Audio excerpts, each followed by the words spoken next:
Good evening, all. Welcome to our CPD number 6 this year, which is streamlined live on our YouTube channel at the moment and will remain there for your future reference. I'm Iman Abisab. I'm the chair of the iStruct UAE Regional Group. And I'd like to thank our sponsor this year first, Hempel. Hempel is a supplier of durability and intermittent fireproof paint for steel structures. And I'm joined today by one of my colleagues, Murali Guruvappan. Murali will deliver a very unique talk entitled Structural Engineers, the Influencers. Quite a compelling subject, quite unique and relevant to our work, whether we're involved in design, construction, project management, and so on. I guess we always want the best for our project, but we often have to juggle too many things, including safety, site constraints, speed of construction and delivery, budgets, aesthetics, and more recently, carbon and environmental impact. So quite a lot to deal with many stakeholders involved. How can we best influence project decision? How we can work better with other stakeholders to achieve the best outcomes for our projects?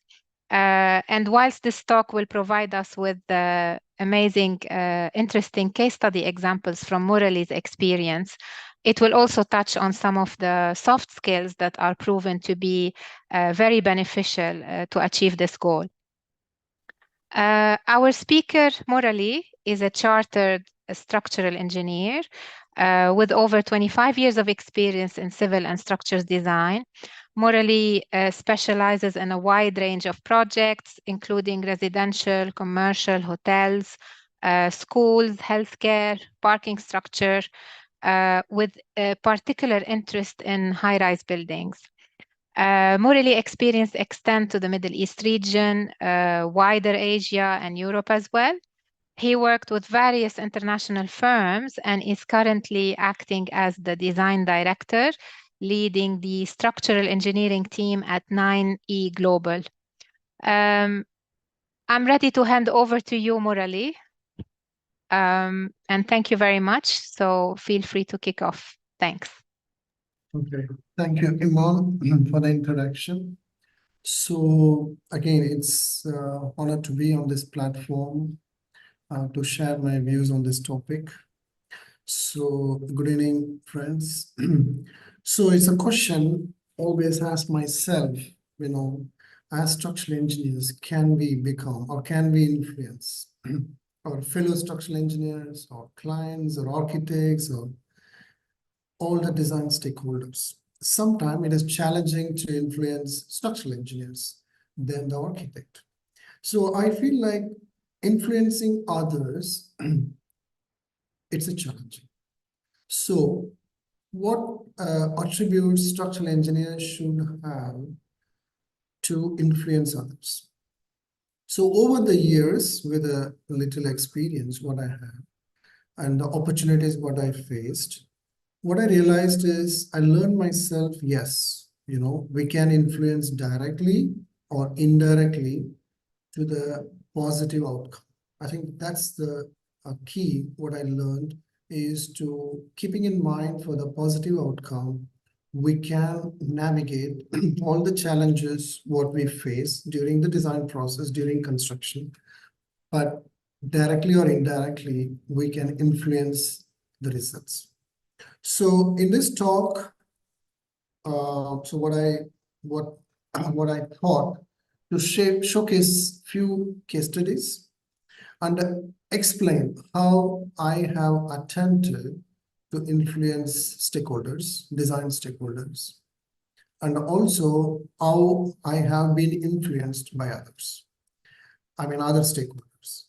So we will investigate together and understand how we can influence or react to the external influence to establish positive outcome. So these case studies will give you a kind of examples, but I feel I benefited out of all of this, so I thought I can share with all of you.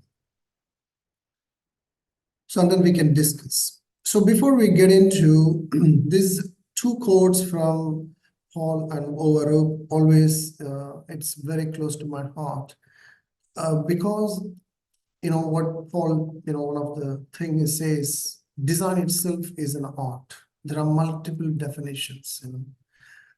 We all come across. If you see the architect's presentation and structural presentation, you will see it. You will realize, how multiple definitions one can have on the design. There is no single definition. So design can be an art. It can be aesthetics. But the design is so simple. That's why it's so complicated. Why are we designing? You just think yourself, the final outcome is functionality. Or, when you say this, it is so simple, but it's so complicated. The other Overoop's one very interesting is we all know that engineering problems are underdefined. There are many solutions, good, bad, indifferent. The art is to arrive a good solution. So this is a creative activity that involves imagination, intuition, and deliberate choice. So I really like the word deliberate choice because you have a choice to make while designing, while expressing your ideas.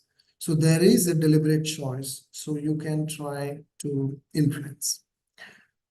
So the other aspect, we all know that early is the better. You have the ability to influence only at the early stage of design. Could be like, in the design and engineering, after the feasibility studies.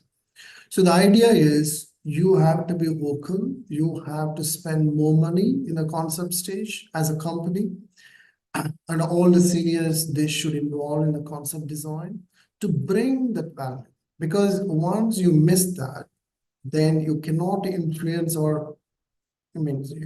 will add to the additional cost. So early is the better. I'm sure everyone knows. But in reality, if I say that green highlighter is a structural engineering, structural engineering also has got the limited influence. Only you can influence concept and scheme, because after that, things are sold off, you can't change, and so many stuff. So I feel that it's very important in the concept stage. As a company, as a person, you have to spend time and bring your experience on the table and bring that, influence the outcome. But in reality, we all outcome, if this is a stage where client brings, the value engineering, after the boat is done. So that we know that it's a challenging in reality, but what we can do is in the concept, we can bring a lot of ideas, design ideas to influence the final outcome. So this is a case study. I want to take it. We all know that this is the UAE Pavilion in in Dubai. So I was involved in the capacity of technical reviewer. So the moment this job landed in office, I always ask question to myself. You will realize what was that question. So just to explain, for all it's like pretty much column free, 60-meter span, internal span, and the overhanging cantilevers are 30 to 40 meters. And this is the red line is your support. The red line is your support. And then all these are overhangings. Here it will come like 30 to 40 meters. So the idea is we have to choose right or recommend structural framing.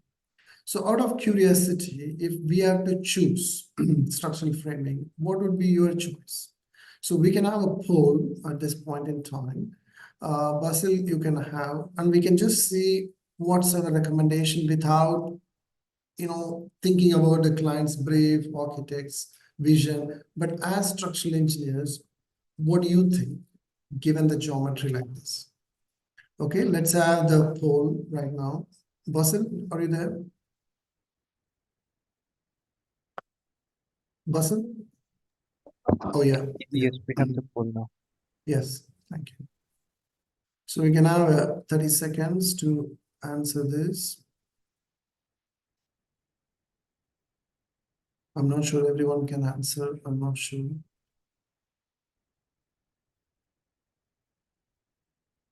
So not answered, anyone? Yes, Quite Murali, I difficult. think they're submitting answers right now. Maybe if Oh, we very give it good. 30 seconds and then Basil Okay. can feedback. Thanks.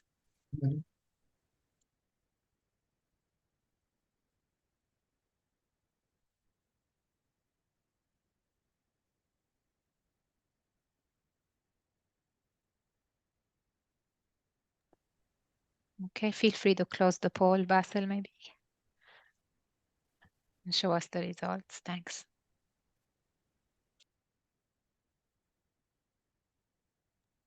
Yeah. So excellent outcome.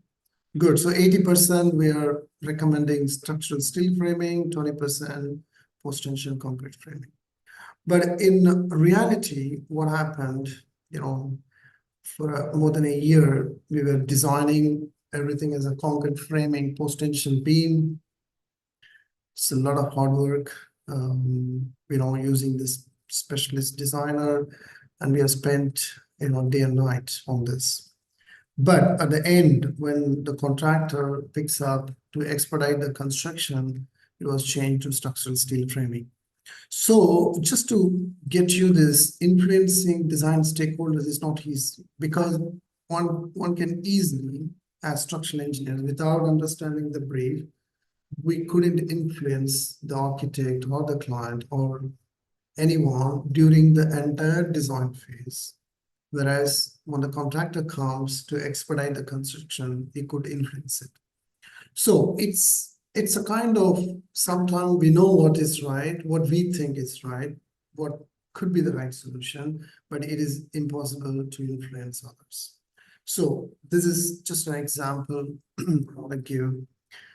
So the other case studies, again, famous fountain views.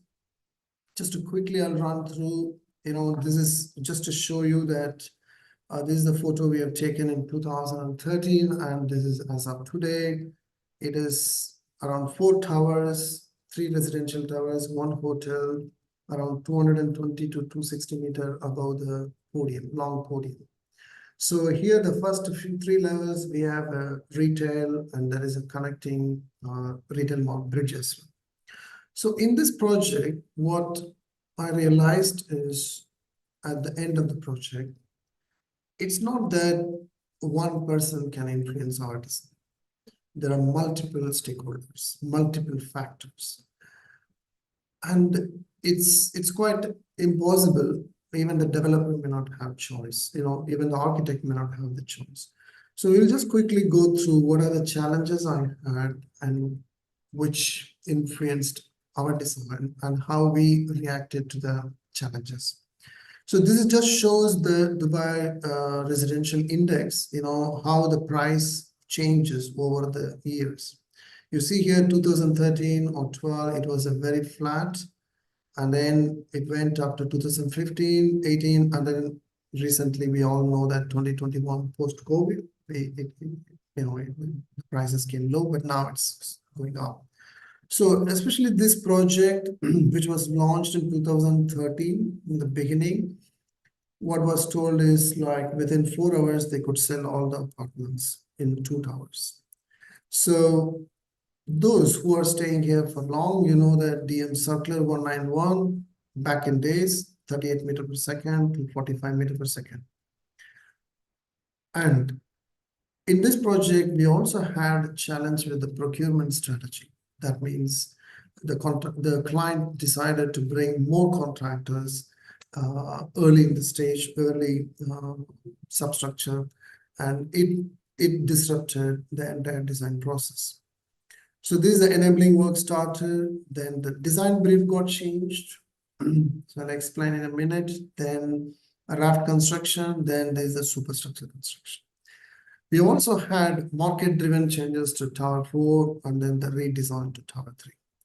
So in this graph, what it shows for any project, for a large project, it goes maybe 6 to 7 years.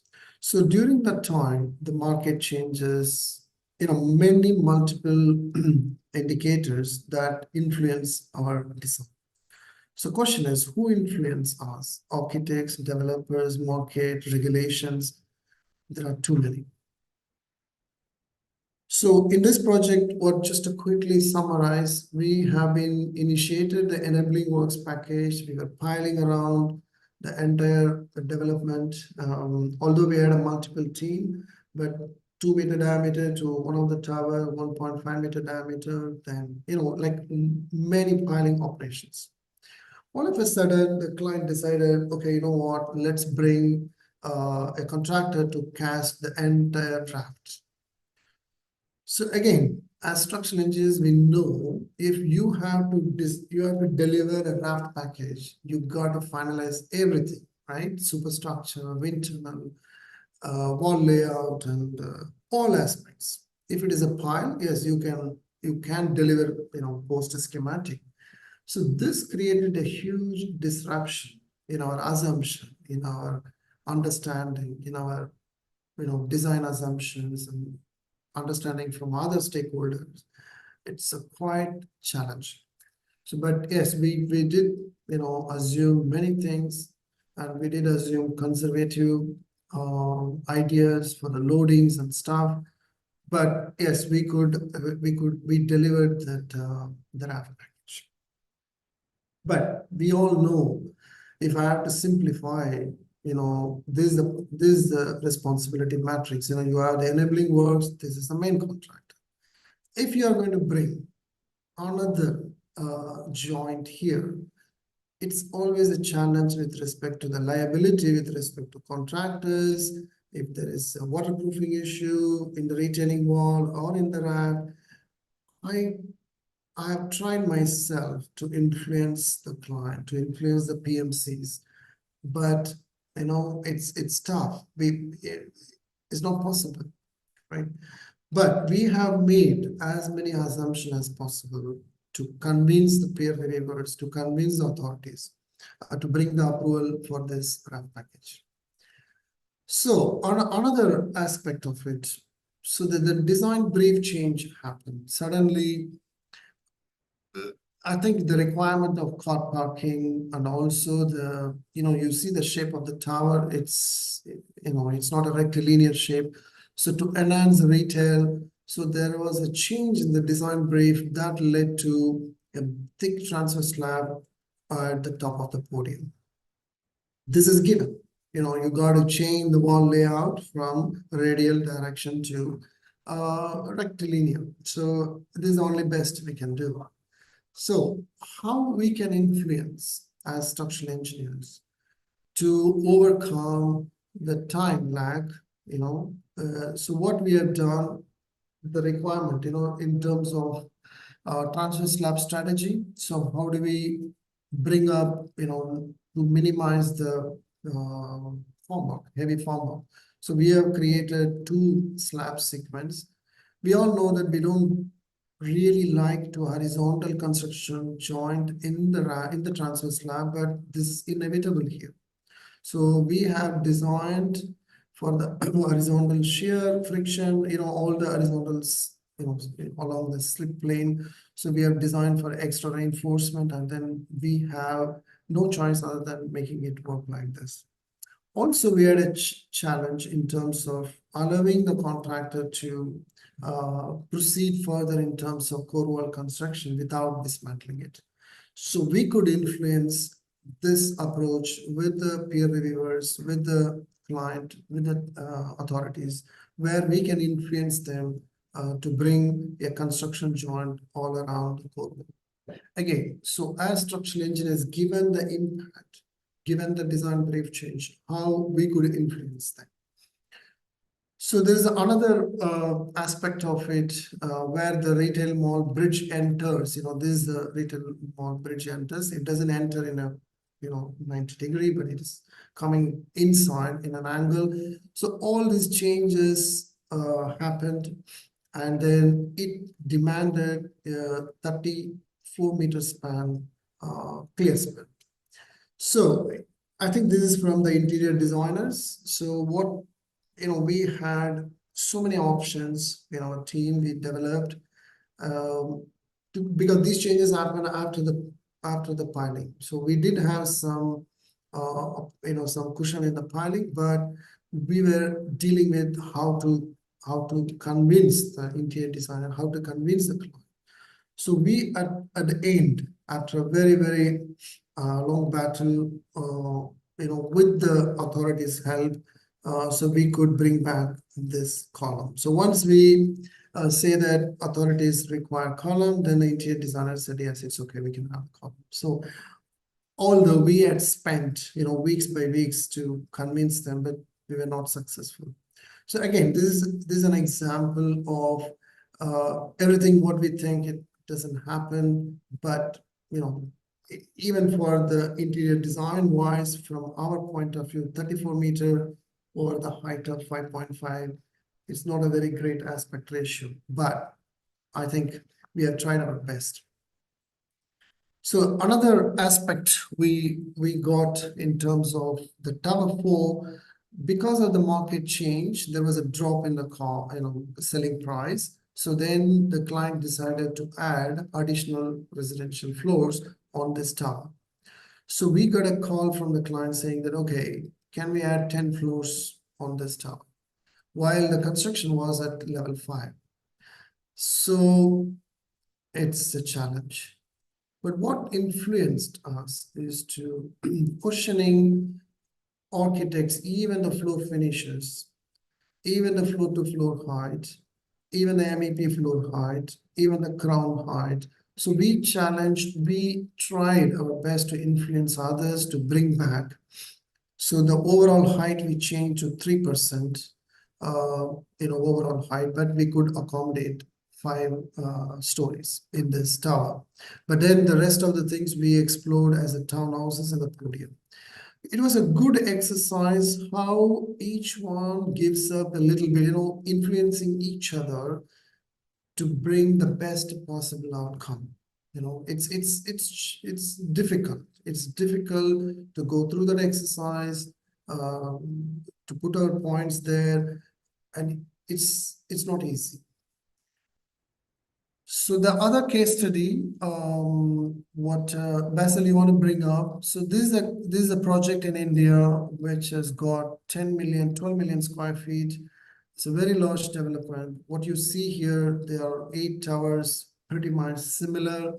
And then you have the retail, then you have hotel, and multiple components.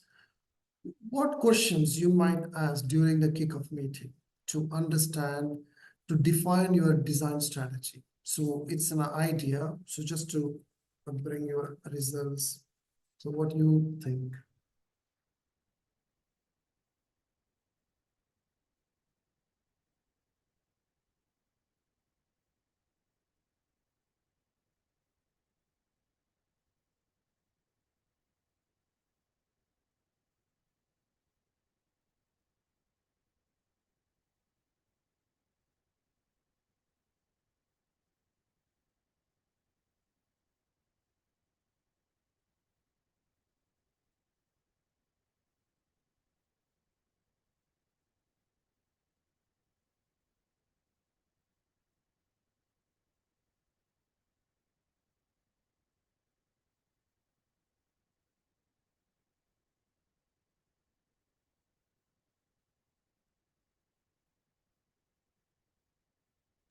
Okay, Basil, can we close the poll, please? Thanks.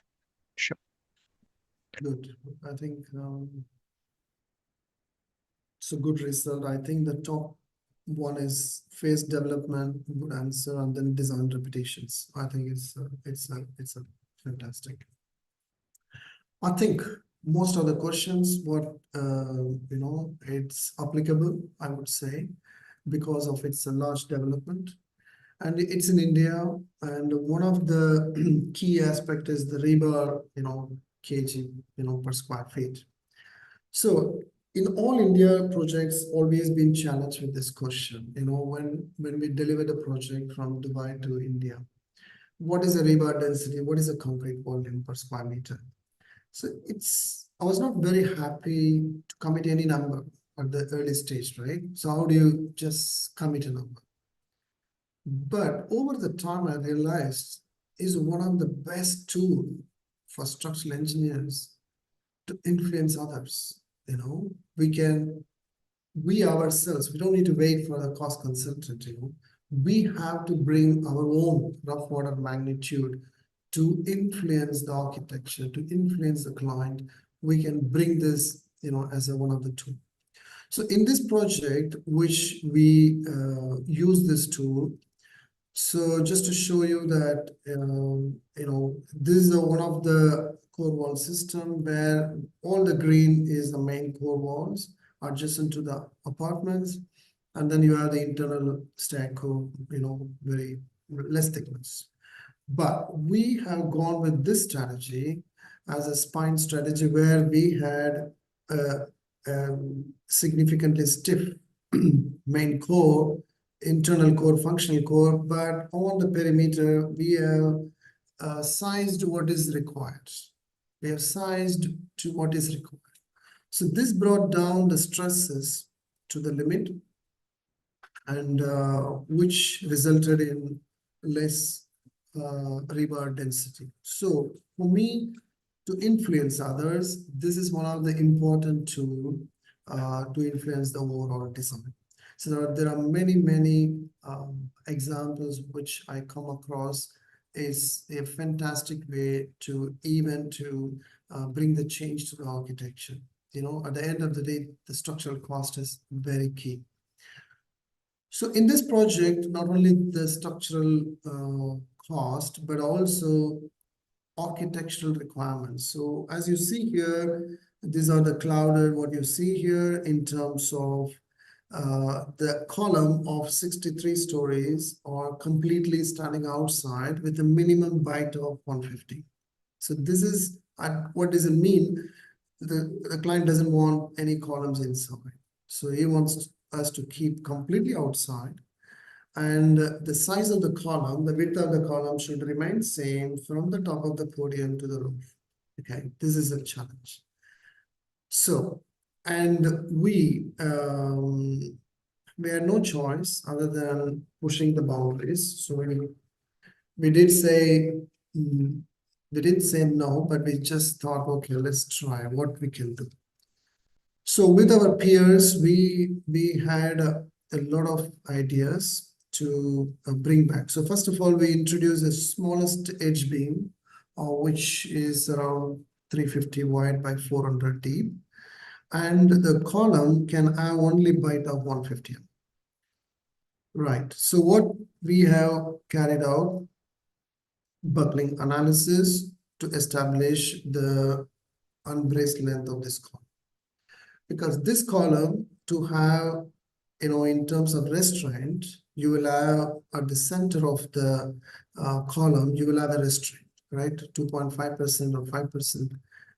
But in reality, the restraint happens towards the end.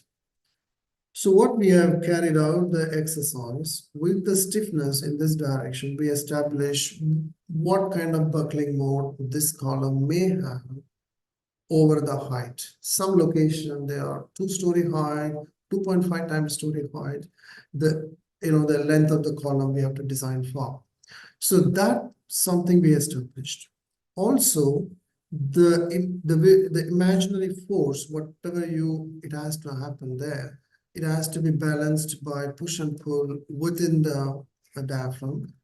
Also, in this longitudinal direction, your every floor, the load is happening at the one end of the column, not at the center. So what happened? That creates a moment between those 2 stories, but that will be push and pull between the 2-story height, and it will go back to the core one. So everything is down to one floor, how you make it, but the buckling mode wise, we have to deal with it 2-story height, 2.5 times story height. So this detail is so critical, because yes, it works on the paper, it works, we convince ourselves, I influence my peers, everything is great, but it has to work because this detail is being repeated out of all 8 hours more than 4,000 times. So it is very important for us to bring this concept, but how do I influence the contractor? This contractor may say, okay, but the laborers who is going to really put this reinforcement, how, even the labors are not repeated, the guy, even though it is typical, the labors are not the same. So it's a big challenge for us structural engineers to influence them. So what we did, we requested for a mock-up, to learn from ourselves, is it doable to bring to how to influence them in terms of site staff, also the efficiency of the time. So we have learned so much out of this mock-up. We have adjusted few details, but it was a very success because we have created one wing of the tower as a mock-up, structural mock-up. This is one of the kind I come across, very interesting, where you have to test yourself, which is doable. It's not only convincing us, influencing our mind, but it is influencing how can I influence labor, how my detailing should be so contractor friendly, so easy. So this everything we have filtered out during this mock-up. So what you see on the structural and also the architectural, these are completed now, is one of the thing. Until it's built 63 stories, there was a phobia how it's going to stand. Yes, it's a very great experience, but this is how we can influence in this entire process. I gained that strength and gained that confidence, not only to me, to all my colleagues, ex-colleagues. So there's another design, sometimes we think, only the architects can influence. So another interesting is this, there is a sky mall roof we have completed. I think we have completed the construction, even 2-3 stories, superstructure. Then I got a message, WhatsApp message from the developer while he was on vacation in Europe, saying that, Murali, why can't we use this space? What's the problem? Why you have to have a lightweight, skylights? Why can't we use it? I said, okay, it's possible, but is it going to influence the entire design? It's good that this structure was on, the foundation was on, a raft solution, it was on a rock. But that's one important thing, yes, we tick mark. But to create this as a functional floor, it's quite challenging because your supports have been designed, whatnot. So we had a big challenge on this, but we convinced ourselves, and we can't even go for truss option because he doesn't like it. So I think that visually it gives a fantastic, like a plate girders. So we have been limited with everything, and we could see once that design changes there, but we influence them in terms of layout of the beams, even the secondary beams, in terms of positioning them. I think we could influence them, in terms of, so what I'm trying to say here is, once the design improvements are critical for a developer or for an architect, but not necessarily architects, mainly the developer. So where he feels the design improvement, then we have no choice other than accepting it. But how we can influence them is to bring back a simple design, making it, bring it back in terms of the spacing, loading reduction, additional support from the, from the internal atrium space. Those things we can influence them and bring the best possible outcome. Okay, so this is another case study, I think, which I feel, had an opportunity to work on this project for 9 years. It's something remarkable, with an understanding of, is not something human beings influence on each other. How nature can influence the design, because to develop the design for 9 years, it's quite remarkable. And it made me what I am today in terms of patience, in terms of, it's quite, even my team, it's so challenging. So we all know that, this is the 30 meter by 30 meter footprint, unlimited height. The client wanted square shape. As structural engineers, we know that the square shape is not good. After a particular height, it's going to give crosswind response. This is something we read, we studied, and each one of us come across in our journey. So we could influence. So we tried to influence the client, but the client was simply saying, no, I want a square shape. I want to maximize the footprint. And you got to make it work. It can be any height. So this is what happened. So we had a reference project all around the world.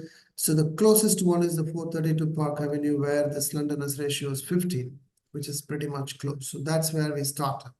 But however, to do the initial wind tunnel study, I consider, proposed like 360 meters or 340 meters. So what we have kept like 1:12 or 1:11. So this is the first wind tunnel test which we carried out. Yes, there is a crown a little bit, but otherwise it is a perfect square going all the way to 340 meters. So we did carry out the wind tunnel. We know the outcome, means we could forecast the outcome. The acceleration values are like 110 millig, right? So the wind pressure, resulting wind pressure is 10 kPa. Doesn't work. But we did the test to validate ourselves. Then the client said, okay, fine. Then he came down and said, okay, what can you do, but without changing the square shape? Okay, so we said, okay, fine. We can do something in the crown, right? We can open the crown. All the MEP floors we can make opening. But we all know that it's very difficult to create an opening in the MEP floor because there will be equipments and dust and all the stuff. It's not easy, but we try. So when we open the mechanical floor, the values have come down to 47 millig. Yes, it does create, because for the crosswind response, it has to create a kind of momentum on that level. So even at the lower wind speed, it happens. So we had trouble even at the lower wind speed, 26 meters per second, not necessarily 38 meters per second. Even 10-year wind period, 5-year wind period, we had challenges. Then, okay, we have tried our best in terms of MEP floors. So let's look at the corners. So we had to really run months by months to talk to the client saying that, okay, why don't we do something on the corners? We know that Taipei, so many references. So we said, okay, you know what, we will try our best to treat the corners so that we can avoid the buildup for the crosswind response. So we have tried many items, as you see here. With the 6% damping, we could bring down to 15 millig to 18 millig. But it's around 6% damping, nowhere it has been done. So we arrived at a solution with this possible. We know that it is one of the odd number, but how to influence a client? How to influence it? We have the evidence, but then we were not happy, but we have tried our best. But then there he comes. Then we massage the client, okay, with a new architect on board. So we thought, okay, let's create a landmark structure. So we have done the top 1/3. We have sloped it so that avoids the crosswind response. Also, we have created a large, openings on the top, but then we raised the height. So we went up to 400 and, if I remember, 468, I think. So we went up to that height, then including the wind turbine, everything, creating a landmark, creating a novel structural system, putting the column out, completely outside of the tower footprint with a 500 mm bight. So we have done, and then we brought back into the foundation. So we have done all this stuff to bring the value with the 1.5 mil, means we don't need any supplemental damping, we could achieve this 15 milli. So we have achieved by changing the shape. So the entire process, we were doing the test, we were convincing ourselves, convincing the client, influencing his, his design. So we could do all this exercise, but it took many years. Then COVID came.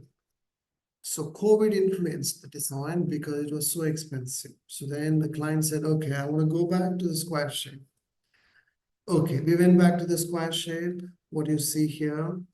And he fixed the idea, I want this, but you can reduce the height, no problem. So tell me which height works, then I will fix it. So then we went to, 340 meters, something like that. Then or less than that. And then we observed that, even 5-year wind, we have a challenge in terms of crosswind. So we had a challenging task to convince him again to take the corners. So there we went completely chamfer above level 58. It's around 96 story. Above 58, we have completely chamfered, a perfect chamfer. I know that it is not a great architecture design, when you look at it, but we convinced saying that this is the only way you can bring back, you can mitigate the crosswind effects, and we could influence him, and we have completed the design, and we issue for piling, and the piling is complete. But always there is a chance to treat the corners. What happened? The client is still exploring. So I left the design.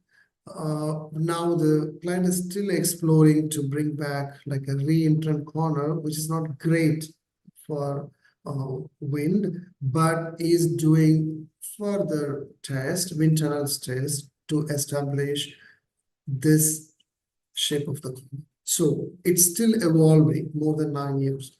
So in this exercise, what I realized is influencing is not at all, even if you have evidence, even if you have a scientific, you can prove it, but sometimes you can't influence the design.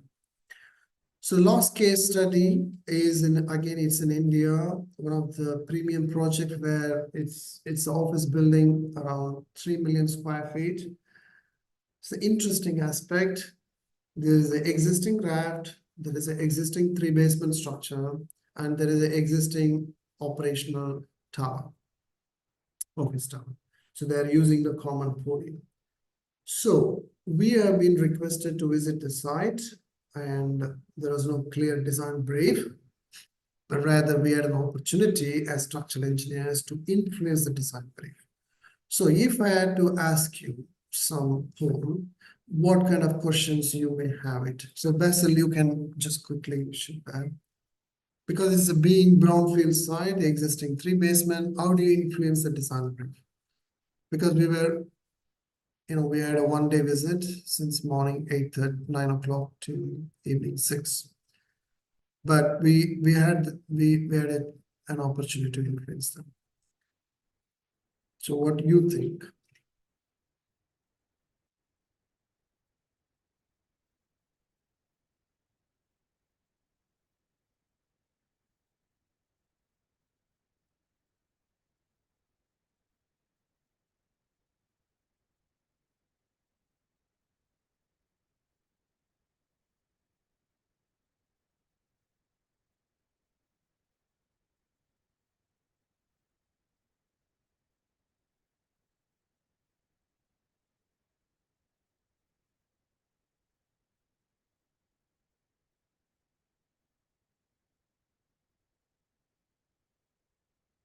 So fantastic. So the result shows the top results, utilize the existing structure. Fantastic. I think then the next one is construction while operating. Yes, correct. Then the steel framing and concrete framing, because to use the existing unit. So I would say most of the questions, yes, I think all these questions we had, and we could, so this is the site, how it looks. And, we had, economical design, tenant requirements, and conditional assessment of the existing structure. So there is a road level difference, all the existing shoring works. So it has become, a kind of a project where we have to deal with temporary works, we have to deal with everything because, in India, it's not very big, it's not a big difference, So as structural engineers, we involved in bits and pieces. So what you see on the screen, this is the operational, and this is the area where we are, changing the, raft and stuff. So you see this is the existing raft where we demolish all the superstructure columns and stuff, and all the, some utility structures. But we use the new raft over the, what you see here on the sketch, just new raft on the existing raft. Also, we need all the shoring works. We need to create some plunge columns to make holes in the slab and take it down to the ground. So we can do a partial top down, partial bottom up. So this is just to show you the sequence of work, what we have done, just to quickly tell you that how we utilize completely the parking structure to have the podium of the new office tower. So we created a big transfer slab. We have strengthened the columns and foundation below. So very, very interesting. So initially, I proposed, we all, tried our best to convince, to influence the contractor to have a jump start, to create a platform above level 1 and then start building the core. And then while you're doing the strengthening and construction or demolition of the substructure. But we developed the design until scheme. Everyone liked, even contractors, everyone liked, reviewed by everyone. But the challenge is in reality, they all want to go bottom up because they are, it's not, proven. I would say it's a proven method of construction, but we couldn't influence them to the reality. We went up to the scheme, we went up to the influencing the contractor, but in reality, I think everyone got little panic over it. Okay, fine, let's go bottom up. But again, that's how it ended. But the structural steel framing completely scrapped because of the contractors, concrete core and steel structure, then the availability of contractors, that influenced, we have to go back to the post-tension solution. Then the tenant gave 1 year extra time for that.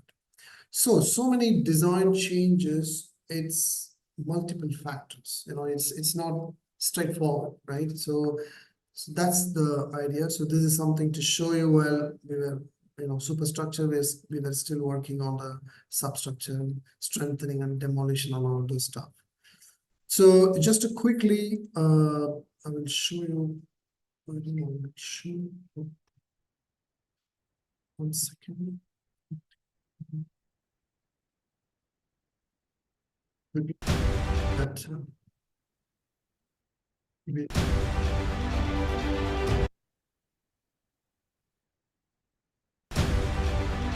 just to give you the idea of, you can see that partial top down, partial bottom up, how we are doing, keeping the shoring works and maintaining the road level, and surrounding assets were going on construction, and then the piling was going on the north side. So through COVID, we were delivering this project.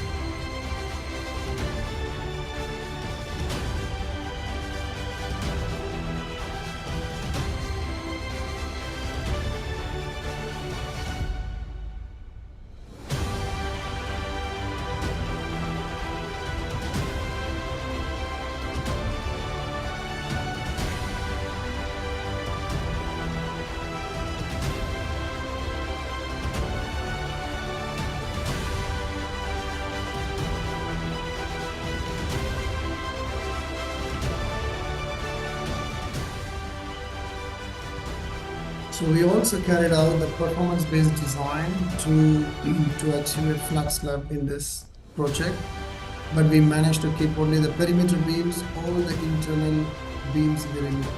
I think as per Indian rule, it's in the seismic region, flat slab, is not, they prohibit or they don't recommend or encourage. Otherwise, we have to meet so many requirements.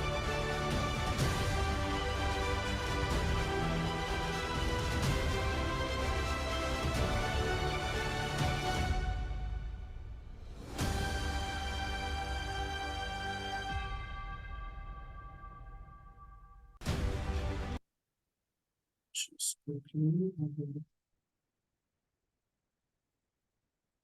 So I think we can we influence the built environment? This is one of the question. I think we have more responsibility at this point in time to have to influence or to influence or to bring impact to the built environment. So concrete is consumed secondly to water. So we have pretty much at this point in time, the concrete is being used pretty much consumed at 30 billion tons per year. So it's quite massive.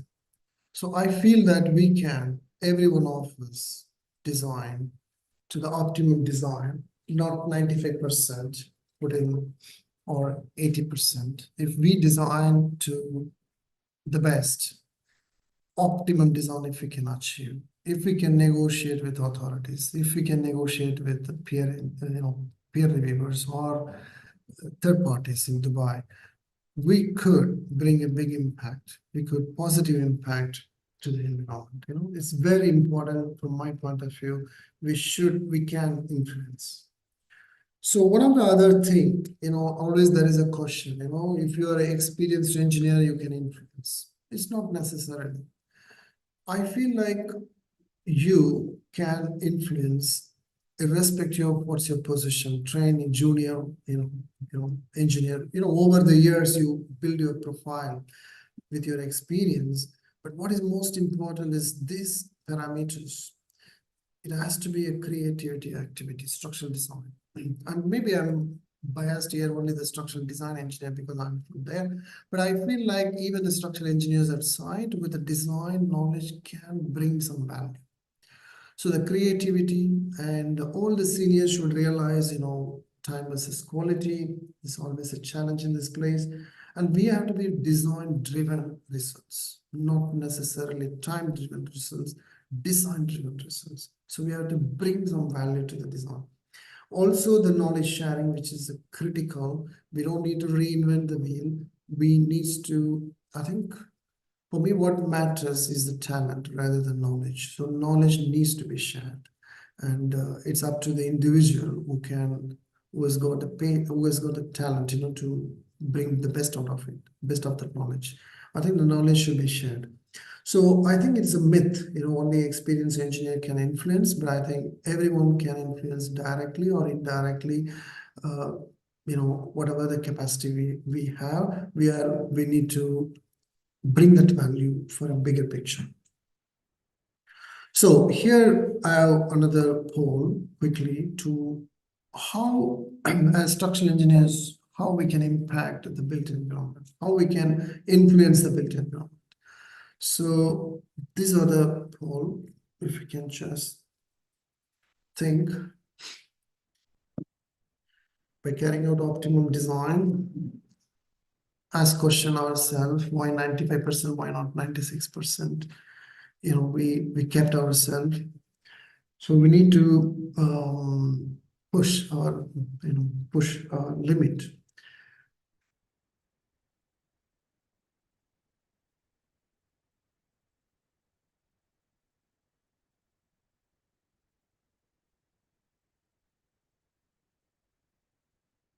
So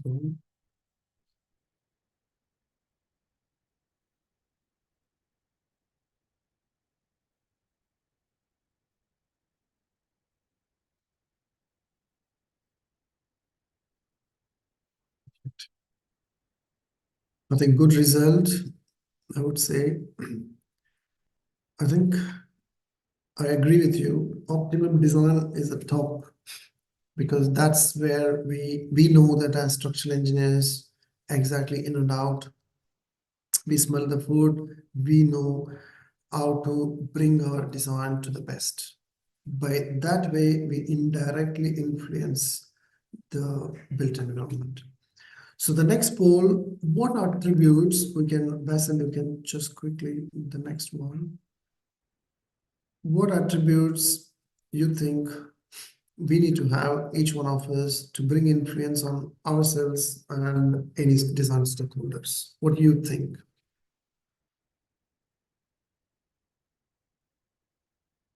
So this is the takeaway I feel out of this meeting.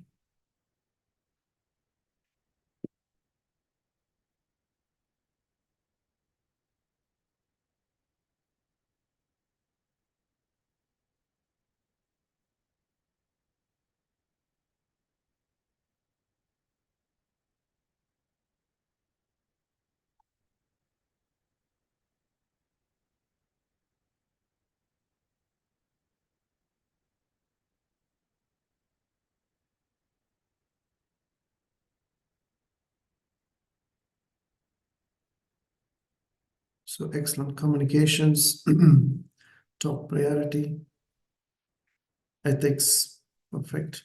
I think all this, I feel like we need to develop it. I think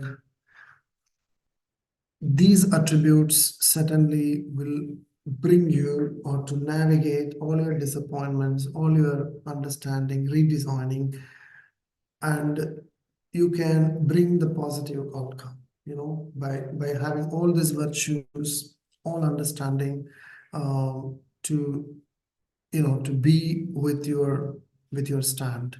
And the structural engineering is the first line of defense, right? Protecting lives, it use the minimum raw materials, and we are doing our best job on this earth. And we can influence the built environment. We can influence everyone, but yet we're always being challenged, criticized, I would say. But you need to have this big picture in your mind, having patience, push your design, you know, you know, bring the influence on yourself, first, and then bring that influence in all the design stakeholders. But it is a long-term process, I would say. As I see that structural engineers, I can't influence my son to become a structural engineer. It's impossible. It's a very, very tough profession, but we are doing the best. We are doing we're protecting lives. So I feel like each one should be proud, but again, to bring that influence over our design, over ourselves, also to all the stakeholders. Okay, thank you. I think we are back on time, 2 minutes past. Iman? Murali, I can't thank you enough. A very, very interesting presentation. You kept us really hooked and listening all the way through. I was particularly, probably my takeaways are how you started your presentation around put more effort and budget for more work in the concept design, because this is where you can influence most, something to be aware of. And your sort of an ending comment around the power of influence is not related to age and experience, and even young engineers can influence as much, if not better, especially that they have the enthusiasm and the digital skills that are great enablers also to influence and be able to come up with options. Thank you very much. I would like to open the floor for questions, and we started receiving some questions, Murali, to you. So the first one is from Hemant Gore. If you have to summarize the top 5 tips for tall building design, Murali, what would they be? Please exclude orientation of tower, smooth corner, curved surface, use of high strength of concrete to give the 90/365 days Young modulus, adding tune mass dampers or damping in general. Is there any other tips that you would like to add to tall building design? I think the choice of the structural system, that is the one of the critical point we can see, where we can use cross-wall system, outriggers, or tube and tube, but we need to try all the structural systems which is economical for that particular tall building. That's something I would say very important. The second thing is to minimize the transfers, as much as possible. And we don't want, indirect load path. You try to have a direct load path. So these are the two things I would say, additional tips. And yeah, otherwise, not much. You already covered most of the things. Hemant. Thank you, Murali. The second one is from Dr. Mustafa Batiha. It's a comment, Murali. Thank you for the interesting presentation. Research has answered many questions regarding the material and analysis technique used. For example, CFD, computational fluid dynamics analysis, can replace the wind tunnel test experiment for quick and accurate decisions in the tall building you have discussed. I believe that the structural engineer needs to keep updated with the recent research, like medicine doctor. Yeah, absolutely. Absolutely. Yeah, I agree. I agree. Again, some knowledge sharing from Hemant. I would love to share philosophy of Mr. Ashraf Habibullah, CED of CSI America. Share knowledge, ideas, tips, technique, learn new one for tomorrow. Thank you, Hemant. Yeah. Okay, one simple question from SS. Who has commented that your talk is like a spiritual journey in structural engineering. I totally agree, SS. I was hooked by the talk as much as you were. So the question is, what is the kg per square meter consumption, the building which you have Which I designed. I think, presented? yeah, it was like 8.5 to 9 kg per square feet. So this is what we achieved in that structure. Right. Thank you, Murali. A Shapur. question from Dr. Shapur. What has been your secret in getting time from the client to spend on design? So I think it's challenging, but most of the time I escaped with being honest to the client. If they push me, I just say the outcome is not something I can do this, but I will try to be honest, and then I'll try to get extra time. But sometimes what is required, minimum, I'll try to do. But I'll buy the extra time because this is the only way we can complete the design. So the idea is the secret is being honest with the client. I think they do appreciate it, but not everybody. But yes, I have come across many instances where being honest, that helps them to get extra time or Thank you, additional time after the submission. Yeah. Thanks for that. No further questions here. I have one for you. This mock-up, structural mock-up, I have never come across this. I know there are many architectural mock-up that are built on site, but how did you really convince the client to invest in this? This is quite an investment, I guess. I agree. So when the client was trying to push me like 350 mm, 400 mm wide columns for the entire height, but I was conscious that the laborers, the contractor, the site staff, even our designer supervision, maybe we as designers we are missing something. So I have expressed my the outcome why I need this mock-up. So the client kindly agreed, and then he did that. It was very useful for us. It was very useful because we learned some stuff and we could correct our detailing. Also, the contractor gave feedback for his efficiency of time. So it really helped. So the way I influence is the possible, the positive outcome of it. Maybe it cost maybe like 60,000 dirhams, but you know, it's fantastic. So I think we can influence. Yes, we have to attempt, but yes, possible. Sure. Thank you. You give us some So food I for think thought here.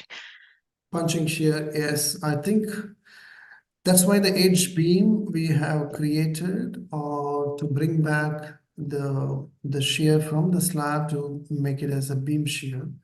So that's the only way. But any additional reinforcement in the slab, we didn't have any slab stress issue, shear stress issue. Okay, thank you. Hope this answers the question.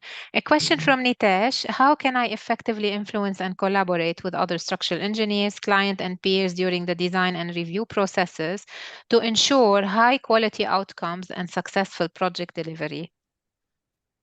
Big question. Yes, it's a very big question. I know it's collaboration with the other structural engineers is a big challenge. You know, this is what personally I experience. But I feel like you got to have the soft skills. And you know, in the past, I had a tough time with one of the project in Saudi. So I just said at the time, I said I have to fly to Saudi. Right? Because even if you send any number of submissions, you're going to get always comments. Then what I did, I just went to Saudi, sat with him, explained him. I think that calmed him down and that helped me to push. Because what I realized most of the time, this high quality outcomes is not something people understand. Even the PMCs fail.